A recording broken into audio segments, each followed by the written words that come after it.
আসসালামু আলাইকুম। বর্ষা এনজিএল থেকে আপনাদের স্বাগতম। দূরের কাছে, দেশ এবং দেশের বাইরে যে যেখান থেকে আমার এই বর্ষা এনজিএল চ্যানেলটা দেখতেছেন, সবাইকে শুভেচ্ছা জানিয়ে আজকে আমি আপনাদের দেখাতে নিয়ে আসছি দেশি পণ্য এবং বিদেশি পণ্যর মধ্যে বহু তফাৎ। তার মধ্যে আমাদের দেশি পণ্যের মধ্যে পড়ে সবজি, শাক সবজি, চাউল ডাউল, আবিজাবি, এই নিত্য প্রয়োজনীয় জিনিসের মধ্যে কিছু অংশ যেগুলা আমাদের দেশেই পাওয়া যায়, এগুলো আমদানি করতে হয় না। যেমন কাঁচা শাক সবজি, এগুলা বাজারে কিন্তু খুব কম দামে বিক্রি হচ্ছে। কম দামে বিক্রি হচ্ছে কারণ এগুলি দেশীয় সবজি, এই কারণে। অথচ আপনি আমদানিকৃত যে সকল পণ্যগুলো একটু খেয়াল করে দেখেন, লাগামহীন অবস্থায় এই দামগুলো বেড়েই চলছে। পেঁয়াজের দাম কমছে না, আলুর দাম, আলু দেশি আলু, তারপরেও দাম কমছে না। আবার দেখেন চাউলের দামও বাড়ছে। আমদানিকৃত কোনো ফসলের দামই, কোনো সবজি শাক, কোনো কিছুর দামই কমতেছে না, কমতেছে দেশি শাক সবজির দাম। আমি আপনাদের যদি একটু দেখাই তাহলে আপনারা দেখতে পাবেন। এখানে যে চাল কুমড়াটা আছে, এই কুমড়াটা বাজার দর এখন চলছে মাত্র 20 টাকা থেকে 22 টাকা পাওয়া যায়। অথচ এই জমিতে অনেক ফসলই ধরার কথা ছিল, সেগুলা এই বৃষ্টির কারণে ধরতেছে না। এই যে ফলটা ধরছে দেখতেছেন, বৃষ্টির কারণে এখান থেকে আর ফল হওয়ার কথা ছিল, হইতেছে না। আছে কিছু ফল, তো বৃষ্টিতে যে বাড়িটা খেয়ে গেল, এই বাড়িতে একটু লস হয়ে গেল। তো হয়তো যদিও গাছগুলা তেমন পুরাতন না, যৌবন এখন, তো গাছগুলাতে খুব তাড়াতাড়ি আবার হয়তো ফলের দেখা মিলবে। কৃষকের কৃষিতে যে পরিশ্রম হইতেছে, পারিশ্রমিক ঠিক মতো এই ফসল থেকে আসছেন না, এখানে কৃষক ক্ষতিটা খেয়ে যাচ্ছে। তুলনামূলক যে টাকা লাভ করার কথা ছিল, সে টাকা লাভ হচ্ছে না। খরচ করে 25,000, বিক্রি করে 35,000।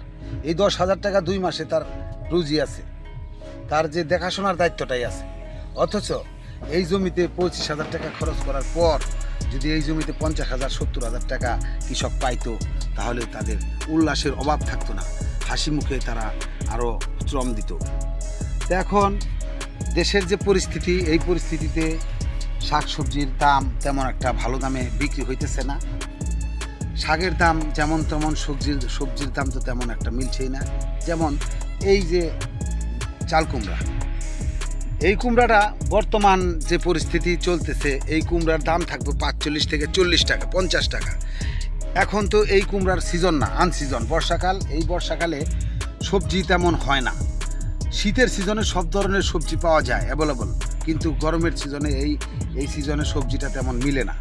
কিন্তু তারপরও কষ্টসাধ্য হয়েও কৃষক অনেক কষ্টের বিনিময়ে এই ফসলগুলো করে, যাতে 2-4 টাকা একটু বেশি পাওয়ার আশায়। কিন্তু এখন বাজারে যায় দেখেন, এই জমিটা প্রায় 50% মতো। এখানে যদি 50 পিস বা 100 পিস ফল হয়, সবজি হয়, তাহলে পুষবে না। এখানে 200 থেকে 300 ফল হইতে হবে, বাজার যে অবস্থা। তো আমি আজকে এই ক্ষেতের মূলত মালিক আমার ভাতিজা, ওনার সঙ্গে একটু আলাপ করব। চলেন যাই দেখি। আসসালামু আলাইকুম রহমতুল্লাহ। ওয়ালাইকুম আসসালাম। কাকা ভালোই আছেন? জি আলহামদুলিল্লাহ। তো আজকে আমি আসলাম আপনার এই ক্ষেতে একটু দেখার জন্য, আমার এই দর্শকদের, বন্ধুদের দেখানোর জন্য। তো আপনার এই জালি কুমড়া খেতে আসলাম, একটু আপনার সঙ্গে আলাপ করব। এমনই এক উদ্যোক্তার সাথে আমরা এখন কথা বলবো। ছোট বাতিজা, এর জন্যই তুমি বলেই সম্বোধনটা আমি করি। তো বাতিজা, জি, বর্ষার মৌসুমে তুমি যে এই জালি কুমড়া লাগাইছো, তো কত শতাংশের মধ্যে লাগাইছো তুমি এই জালিটা? 50%। 50%-এর মধ্যে লাগাইছো। তো সিজনটা তো বর্ষাকাল, তো এখন এই বর্ষার সিজনে এখন একদিন পর পর কত পিস করে জালি কাটতেছ এবং বাজারে কত টাকা রেট পাইতেছ শুনি। আগে আপনার বাজার ছিল 30 টাকা 35 টাকা, এখন একটু বাজার কমতেছে। এখন বাজার তো একটু বেশি থাকার কথা, তো এখন বাজার কমে যাইতেছে কাঁচামাল, তো খুব লসে আছি। এই 50% জায়গার ভিতরে আপনার আনুমানিক 30,000 টাকা খরচ। তো যে বাজার হয়েছে এখন আমি মনে করি 20,000 টাকা মনে হয় তো বিক্রি করতে পারবো না। তো আমাদের- সিজনে তো এক একটা জালি কুমড়া বিক্রি হয় 30 থেকে 25 টাকায়। এখন টান সিজন, বর্ষার মৌসুম, এখন তো একটু বেশি পাওয়ার কথা। তো তোমরা এখন কেমন বাজার পাইতেছো? ফসল তেমন নেই তো এখন তো ক্ষেত্রে আপনার এই বিঘাতে না হলে আপনার 300-400 জালি কাটার কথা, সেখানে আমরা কাটতেছি 50টা 100টা। তারপরও সেটা ভালো বাজার পাচ্ছি না। যে কারণে মালের বাজার কম, কারণটা যদি একটু বুঝিয়ে বলো বাতিজা। বর্তমানে এখন বাজার একটু কম, শুধু আমাদের এই দেশীয় শাকসবজিগুলোর বাজারই কম।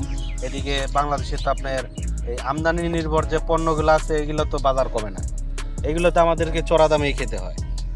তারপর আপনার পেঁয়াজের দাম বাড়তি, তেলের দাম বাড়তি, এগুলো নিয়ে কারো মাথা ব্যথা নেই। তো যত আমাদের এই সবজি নিয়ে, তো এখন আর আগের মতো পোষাইতে পারতেছি না। সিজন তো বর্ষাকালে একটু পোষানোর কথা, যদি এখন দাম বেশি একটা- পায়। এখন কত পার পিস জালি কত করে বিকে? এখন আপনার একটা পার পিস জালি এই বাজারে গিয়ে কিনতে গেলে আপনার 25-30 টাকায় পাওয়া যায়, যা কিনা বাজার হওয়ার কথা ছিল 55 থেকে 50 টাকা। তো সেই হিসাবে আমাদের এখন লসই হয়েছে, লস হইতেছে। লস হইতেছে।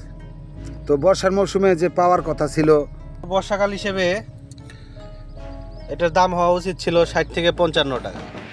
তো এখন আর সেরকম বাজার পাইতেছি না, তো আমার লস হচ্ছে।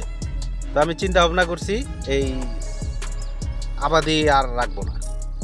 তো এখন কত করে বিকতেছে? 25 থেকে 30 টাকা। 25 থেকে 30 টাকা। তো আরো কি বেশি আশা করার আশা ছিল নাকি? অবশ্যই, কারণ আপনার সিজনেই তো এরকম দাম থাকে। আর এখন তো আপনার বর্ষাকাল, এখন আপনার ধরবে কম, এটার দাম হওয়া উচিত ছিল আরো বেশি। কত টাকা হলে পুষতো? 60 টাকা 55 টাকা। তো 50 টাকা পিস বিকলে 100 থেকে 150 ফিট যদি কাটা যেত তাহলে কি পরিমাণ লাভ হতো?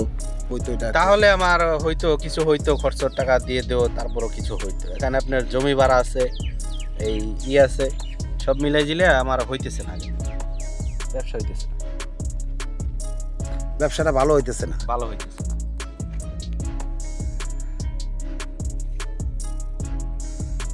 শুনলেন তরুণ উদ্যোক্তা শাহিন বাতিজার এই জালি খ্যাত সম্বন্ধে কথা।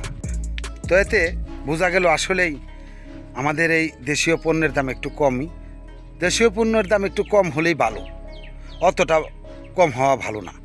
তবে এর মধ্যে যদি এখন যেহেতু বর্ষাকাল চলছে, এখন ওই এক কথাই বারবার বলতে হয় যে এখন বর্ষাকাল, সিজনাল ফসল একটু কম থাকবে।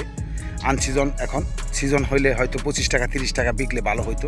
এখন যেহেতু সিজন না, সেই হিসাবে এখন বর্তমানে এই জিনিসগুলোর দাম হওয়া ছিল 40 থেকে 50 টাকা। তো 40 টাকা 50 টাকা না বিক্রি হয়ে এখন বিকতেছে আপনার 25 থেকে 20 টাকা। তো এই পর্যায়ে যে খেউতা যিনি এই ফসলটা লাগাইছেন, ওনার আসলে 20,000 টাকার মতো, 25,000 টাকা খরচ গেছে, কেবলমাত্র 20,000 টাকা আশা করতে যে সামনে যে কয়দিন থাকে হয়তো 20 থেকে 22,000 টাকা বা 25,000 টাকা পাবে, তারপরে হয়তো আর পাবে না। এমনিতেই সিজন না ফসলের, তার মধ্যেও ঘন ঘন বৃষ্টিপাতের কারণে একটু কমই হচ্ছে। তারপরেও যতটুকু আশা রাখছে তার চেয়ে একটু কম হলেও হয়তো ভালো। তারপরও চেষ্টা করে যে সবাই যেন এই ধরনের ফসলগুলো ফলায়। তো আমরাও আশাবাদী যে আমার ভাতিজা যেভাবে যতটুকুই পারছে, লস হলেও আশাবাদী যে সামনে হয়তো আর একটু বাজার বাড়লে হয়তো একটু লাভ হবে। তো আজকে আমি গান্ধারিয়ার, সাভারের এই গান্ধারিয়া এলাকার থেকে ইসমাইল হোসেন আপনাদের যতটুকু পারলাম আমি দেখানোর চেষ্টা করলাম। যদি আপনাদের এই বর্ষা এঞ্জেল চ্যানেলটা ভালো লাগে থাকে, আপনাদের এই ভিডিওগুলো যদি ভালো লাগে, তাহলে অবশ্যই সাবস্ক্রাইব করবেন, কমেন্ট করবেন, লাইক দিবেন। সবাই ভালো থাকবেন, সবার দীর্ঘ আয়ু কামনা করে আজকে এখানেই শেষ করলাম। আসসালামু আলাইকুম ওয়া রাহমাতুল্লাহ।